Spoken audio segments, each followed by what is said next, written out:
शिव कथा कहती है। भगवान शंकर का पावन चरित्र कहता है। देवादिदेव महादेव की पावन कथा कह रही है। सुयशा जो भगवान शिव को अपना बनाने के लिए बहुत तप कर रही है, बहुत साधना कर रही है। और इतनी तप साधना सुयशा ने करी है, इतनी तप साधना करी। इधर वाले से देवादिदेव महादेव स्वयं सुयशा के सामने प्रकट नहीं हुए।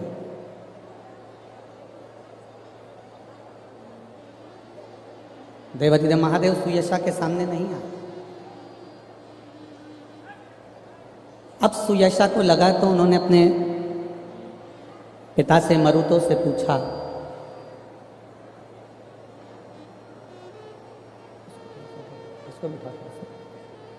अपने पिता मरुतो से पूछा, मान लो अगर मुझे शिव नहीं मिल रहे, मुझे भगवान देवादिदेव महादेव प्राप्त नहीं हो रहा, तो फिर मैं करूं तो करूं क्या?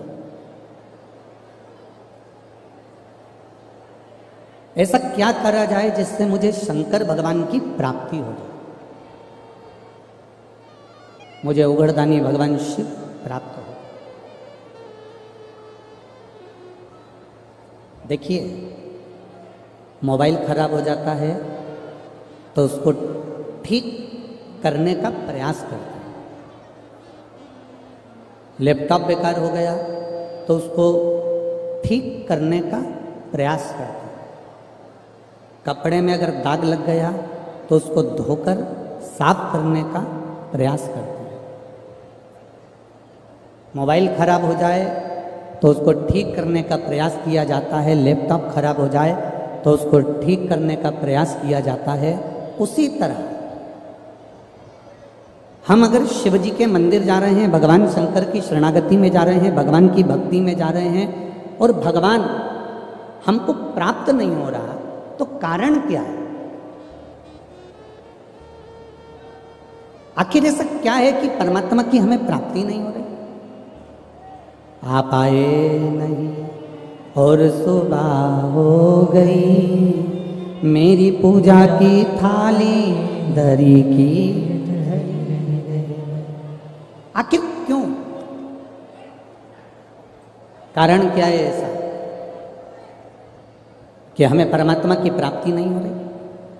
मोबाइल खराब हुआ तो उसको ठीक करने का प्रयास किया जाता है। लैपटॉप खराब हुआ तो उसको ठीक करने का प्रयास किया जाता है। शिव पुराण कहती है जब मन खराब हो तो इसको भी ठीक करने का प्रयास करो, और वो भगवान की कथा से प्रयास करोगे तो ये मन भी ठीक हो।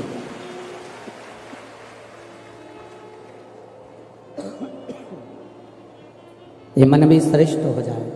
थोड़ा डीले कम करो बाबा। हम अगर प्रयास करेंगे तो भगवत पद की प्राप्ति जरूर हो। सुयशा ने विचार करा कि मेरे को भगवान का दर्शन क्यों नहीं हो रहा, भोलेनाथ जी मुझे क्यों नहीं मिल रहे, भगवान देवादिदेव मुझे प्राप्त क्यों नहीं हो रहा है। ये सुयशा के मन में भाव प्रकट हुआ कि ये मुझे भगवान भोलेनाथ जी प्राप्त क्यों नहीं हो रहा है, मुझे भगवान शंकर क्यों नहीं मिल रहा है। अपने पिता के पास सुयशा चली गई।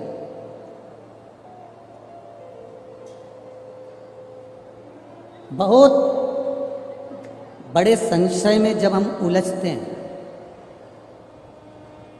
बहुत बड़े संशय में जब हम उलझें तो एक बात का स्मरण रखिएगा, या तो अपने बुजुर्ग माता पिता की शरणागति में जाइएगा या अपने किसी सद्गुरु सरकार की शरणागति में जाकर अपने मन की बात को कहने का प्रयास करें।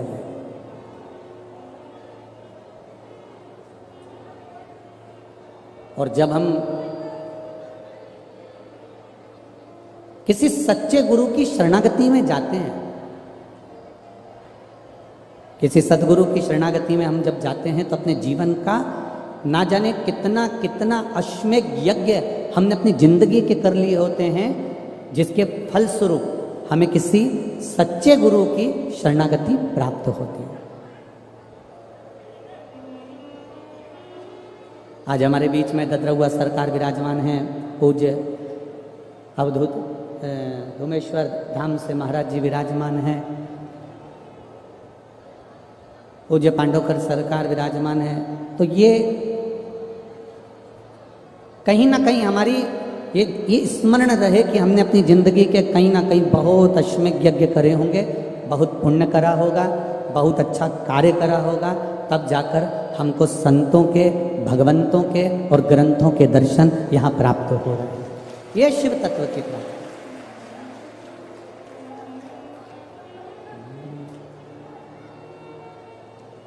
शिव कथा कह रहे हैं, भगवान शंकर का संवाद कर रहा है। सुयशा ने मरुतों से पूछा, मुझे ये बताओ कि शिवजी का मैंने तप करा, साधना करी, पर बाबा देवादिदेव मुझे प्राप्त नहीं हुआ। जरा ध्यान देना, एक बार का पशुपति व्रत करा, एक बार का संकट सोमवार का 16 सोमवार का व्रत करा, एक बार का आपने श्रावण महीने के सोमवार का व्रत करा, एक बार का आपने पशुपति व्रत करा, सावन का व्रत करा, प्रदोष का व्रत करा, या 16 सोमवार का व्रत करा, संकट सोमवार का व्रत करा, या आपने शिवरात्रि का व्रत करा, और उसके करने के बाद भी यदि आपका कोई कार्य नहीं हुआ, मान लो आपने इतना मेहनत कर कर व्रत करा, पशुपति व्रत करने के लिए कितनी मेहनत करना पड़ती है, सुबह से उठो, मंदिर जाओ, मंदिर जाके पूजन करके वापस आओ, थाली को संभाल के रखो, फिर उस थाली में वापस शाम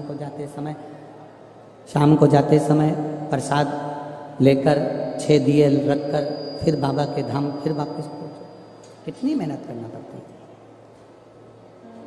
अब आपने पशुपति व्रत कर लिया और उसके बाद भी यदि आपका कार्य नहीं हुआ, आपका कर्म पूरा नहीं हुआ, तो शिव महापुराण की कथा कहती है सुयशा ने 1000 वर्ष तक तप किया था। सुयशा ने, उसके बाद भी देवादिदेव महादेव सामने प्रकट नहीं हुए। उसके बाद भी भगवान शिव सम्मुख में नहीं आए। 1000 वर्ष तक तप करने के बाद भी सुयशा के सामने बाबा देवादिदेव महादेव प्रकट नहीं। तो क्या सुयशा ने फिर क्या तप करना बंद कर दिया? क्या सुयशा ने भगवत भजन करना बंद कर दिया? नहीं, अपने पिता के पास में गए।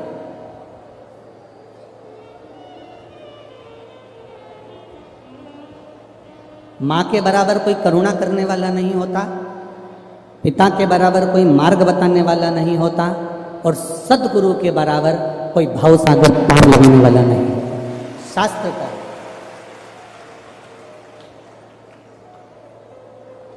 ये हमारा शास्त्र वर्णन कर रहा है। ये जितनी बेटियां बैठी हैं यहाँ पर, जितनी बेटियां यहाँ पर बैठी हैं और जितनी आस्था चैनल पर कथा सुन रही हैं, जितनी फेसबुक यूट्यूब पर कथा सुन रही हैं, जितनी मोबाइल पर कथा सुन रही हैं, उन सब बेटियों से एक बात कहेंगे,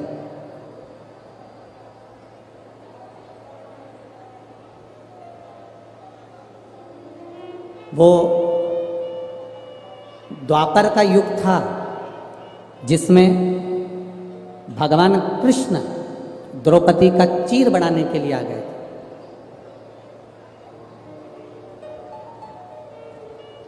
वो द्वापर का युग था जिसमें भगवान कृष्ण द्रौपदी का चीर बढ़ाने के लिए आ गए थे।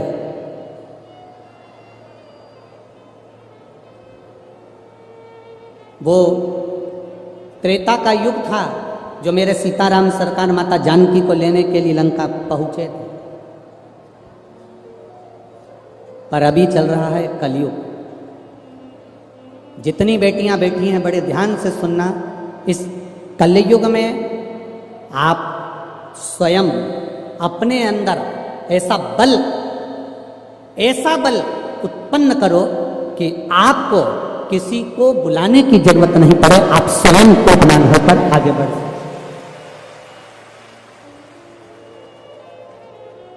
क्योंकि हमारा भजन, हमारा कीर्तन, हमारा मंत्र जाप इतना नहीं है। द्रौपदी के तो मंत्र जाप इतना प्रबल था कि 3.5 करोड़ रोम छिद्र द्रौपदी के शरीर में, 3.5 करोड़ रोम छिद्र अपने शरीर में। द्रौपदी एक दिन में 3.5 करोड़ बार भगवान का नाम ले लेती थी। अब जब द्रौपदी 3.5 करोड़ बार भगवान का नाम ले लेती थी तो भगवान कृष्ण को द्रौपदी के कहने पर आना पड़ता था। मां जानकी 3.5 करोड़ बार भगवान राम का स्मरण कर लेती थी तो राम जी को आना पड़ता था। अब अपन इतने सारे बैठे हैं, हम आपसे पूछें कि अपन क्या 3.5 करोड़ बार भगवान का नाम ले लेते हैं? अपन क्या 3.5 करोड़ बार भगवान का नाम का उच्चारण कर लेते हैं? नहीं कर पाते। 3.5 करोड़ बार हमारे मुख से भगवान का नाम नहीं निकलता।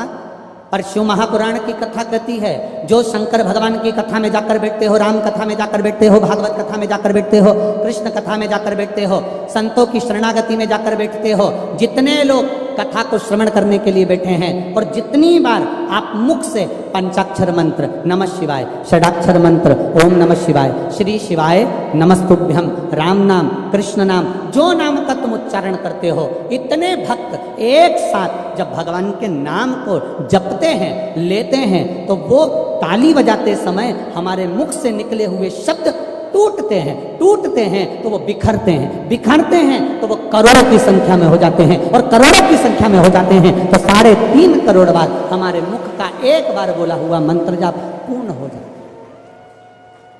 हमारे मुख से लिया गया एक बार का जाप 3.5 करोड़ मंत्र जाप के बराबर है।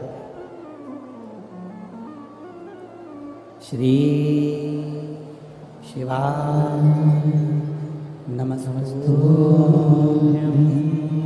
श्री शिवाय नमस्तुभ्यं।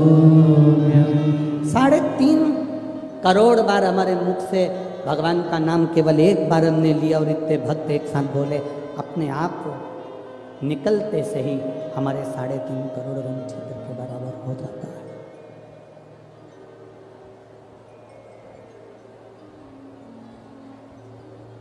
निकलते से शिव कथा कह रही है। सुयशा ने अपने पिता से पूछा, बहुत अच्छी राय लेना हो ना तो अपने पिता के पास जाकर बैठकर पूछना, वो सत मार्ग बता दे। बहुत अच्छी बात पूछना हो तो अपनी माता के पास जाकर बैठना, वो अच्छी राय दे दे।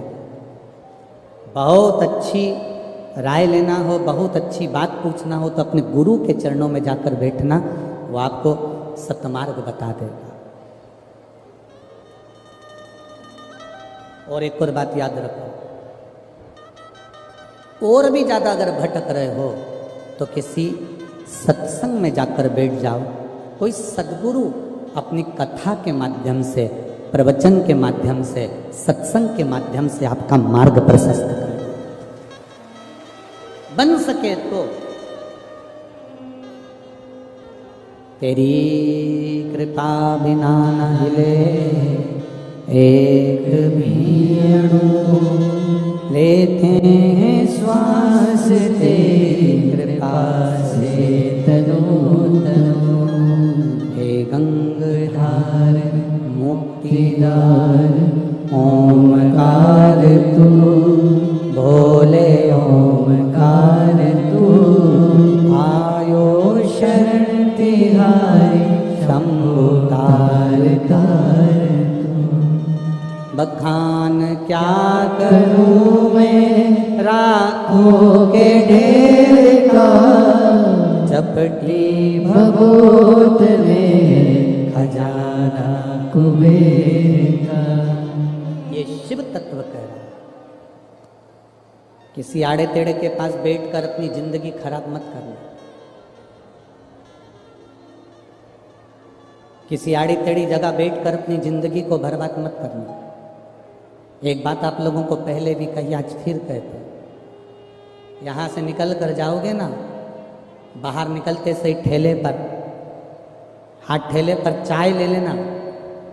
पूछना भैया चाय कितने की है, ठेले वाला कह देगा 5 रुपए की है।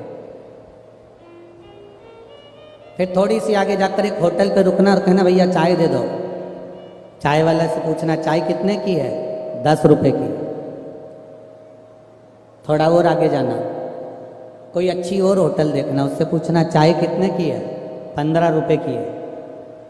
फिर 1 स्टार होटल पर जाना, चाय कितने की है? 20 रुपए की।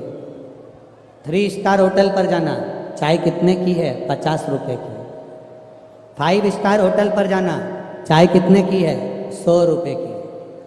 चाय की पत्ती वही, दूध वही, शक्कर वही, कप वही, गिलास वही, ठेले पर भी वही कप है, 5 स्टार होटल में भी वही कप है, ठेले पर भी वही दूध की चाय है, 5 स्टार होटल में भी वही दूध की चाय है, ठेले पर भी शक्कर और पत्ती वही है, 5 स्टार होटल में भी शक्कर और पत्ती वही है। बस अंतर इतना है, वो चाय ठेले पर थी इसलिए 5 रुपए की थी, वो चाय 5 स्टार पर थी तो वो 100 रुपए की थी। आप पान की दुकान पर खड़े हो तो आपकी क्या वैल्यू है? आप मदिरा की दुकान पर खड़े हो तो आपकी क्या इज्जत है? आप जुआरी के साथ बैठे हो तो आपकी क्या इज्जत है? और आप संत के चरणों में बैठे हो तो आपकी क्या इज्जत है? ये आपके ऊपर है।